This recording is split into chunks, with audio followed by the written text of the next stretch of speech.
আসসালামু আলাইকুম। আমাদের ওসমান হাদি ভাই ফিরে আসাটা 5%, তবে উনি ফিরে না আসাটা 95% নিশ্চিত, বাকিটা আল্লাহর হাতে। তবে আমরা মনে করি উনি ওনার জীবন দিয়ে সার্থক। উনি যেটা চেয়েছিল, যেভাবে চেয়েছিল সেভাবে আল্লাহ তাকে কবুল করে নিয়েছেন।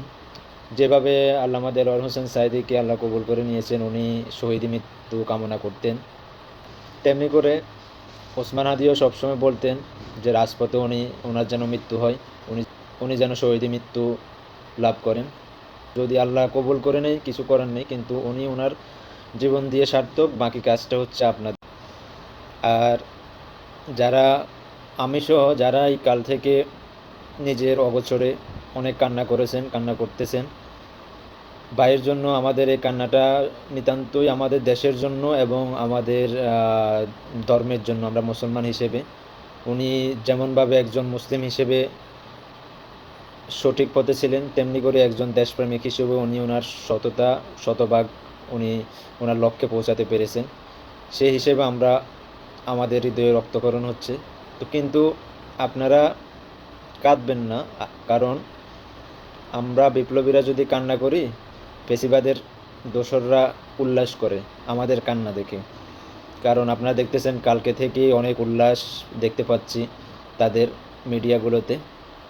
কিন্তু ওসমান হাদি চলে যাবে আর এদেশে কেউ ওসমান হাদি হওয়ার সুযোগ নেই এমন না। হয়তো ওসমান হাদি যে এবিলিটি, ওসমান হাদির যে ক্ষমতা, সক্ষমতা, সততা এমন কারো হবে না। হয়তো তার থেকেও বেশি হবে, নয়তো তার থেকে একটু কম হবে, কিন্তু হবে।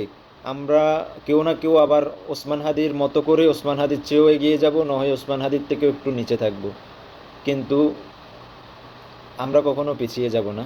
এটা যারা মনে করে যে এক ওসমান হাদিকে ফেলে দিয়ে পুরো বাংলাদেশে তারা আবার ফিরে আসবে, ফ্যাসিজম কায়েম করবে, এমন কখনো হতে দেয়। কারণ আপনারা দেখতেছেন ওসমান হাদি জীবিত থাকা অবস্থায় যতটা না শক্তিশালী, একজন মৃত ওসমান হাদি, শহীদ ওসমান হাদি তার থেকেও হাজার গুণ শক্তিশালী।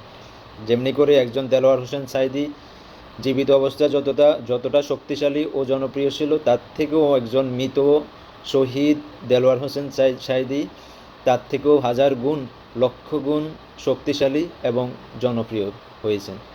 তো যারা এই হিসাবগুলো মেলাতে পারেন না, তারা নিতান্তই বোকা। তারা আগেও বোকা ছিল, এখনও বোকা আছে, তারা ভবিষ্যতেও বোকা থাকবে। আমরা শুধু তাদের জন্য আক্ষেপে করে যেতে পারবো যে তারা যে দিবাস্বপ্ন দেখছে বাংলাদেশে আবার তারা ফিরে আসবে কোনো না কোনো মাধ্যম দিয়ে। তো ফিরে আসলে যে আর আমরা পালিয়ে চলে যাব, আমরা আর বিপ্লব হতে পারবে না, এমন তো না। লড়াই যারা করেছে তারা কখনো লড়াইকে ভয় পায় না। আপনারা পালিয়ে গেছেন, আপনারা ভয় পেয়ে পালিয়ে গেছেন, আপনারা কীভাবে আসবেন পিছনের দরজা দিয়ে সেটার চিন্তা করেন, সমস্যা নেই। আমরা সামনেই আছি, সামনেই থাকবো, আজীবন সামনে থেকেই লড়াই করে যাবো ইনশাল্লাহ। হাদি তো একা নয়, আমরাও আছি।